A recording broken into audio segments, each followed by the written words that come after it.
দেখুন, পুরো রাজ্য সাক্ষী রয়েছেন যে 15ই জুন 2026 ত্রিপুরা প্রদেশ যুব কংগ্রেসের পক্ষ থেকে যে নিট পরীক্ষার প্রশ্নপত্র ফাঁস এবং নানান রকম লোকাল ইস্যু নিয়ে শান্তিপূর্বক যেই মিছিলটা আমরা করছিলাম, সেই মিছিলে আমাদের সঙ্গে কিভাবে সিআরপিএফ এর উংলি হেননে, সিআরপিএফ এর আহ, আদেশে আমাদের উপরে লাঠিচার্জ হয়েছে, যার দরুন আমাদের অনেক সংখ্যক যুবক যুবতীদের উপরে আহ, গুরুতর আহত হয়েছেন তারা।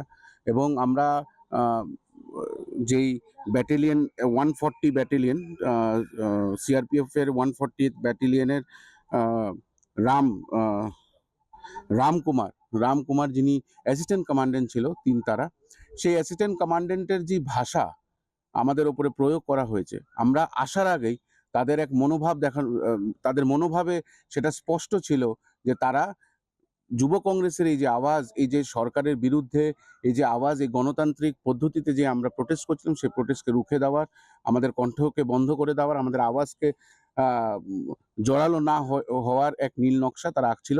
আমরা দেখেছি যে কিভাবে তারা আমাদেরকে মেরেছে। সেখানে এসডিপিও ছিলেন, সেখানে সদরের ওয়েস্ট পিএস এর বড়বাবু ছিলেন এবং এসপি সাহেব নিজে ছিলেন। এবং আমরা ভিডিওতে দেখেছি যে উনি এসপি সাহেবের কমান্ডো মানছিলেন না।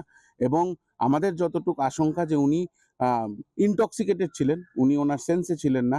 এবং উনি, সবচেয়ে দুঃখের ব্যাপার, মেরেছেন, রক্ত ঝরেছে, যুব কংগ্রেস কোনো অসুবিধা নেই। কিন্তু একজন মাকে নিয়ে, যেখানে আমরা মাতৃশক্তির কথা বলি, মাকে নিয়ে এইভাবে গালিগালাজ দেওয়া, আমাদের মা কি ভুল করেছিল, কেন আমাদের মাদেরকে নিয়ে এইভাবে নোংরা কথা বলা হয়েছে? আমরা কালকে সিআরপিএফ এর আইজি ডিআইজির সঙ্গে দেখা করেছি। ওনারা আমাদেরকে বলেছেন যে ওনারা অ্যাকশন নেবেন। আমরা এফআইআর দর্জ করেছি, এফআইআর রিপোর্ট, আমরা কালকে থেকে এফআইআর রিপোর্ট চাচ্ছি। আমাদেরকে এফআইআর এর রিপোর্ট নাম্বার দেওয়া হচ্ছে না, কিন্তু আজকে আমাদেরকে বলেছেন যে এফআইআর এর কপি দেওয়া হবে।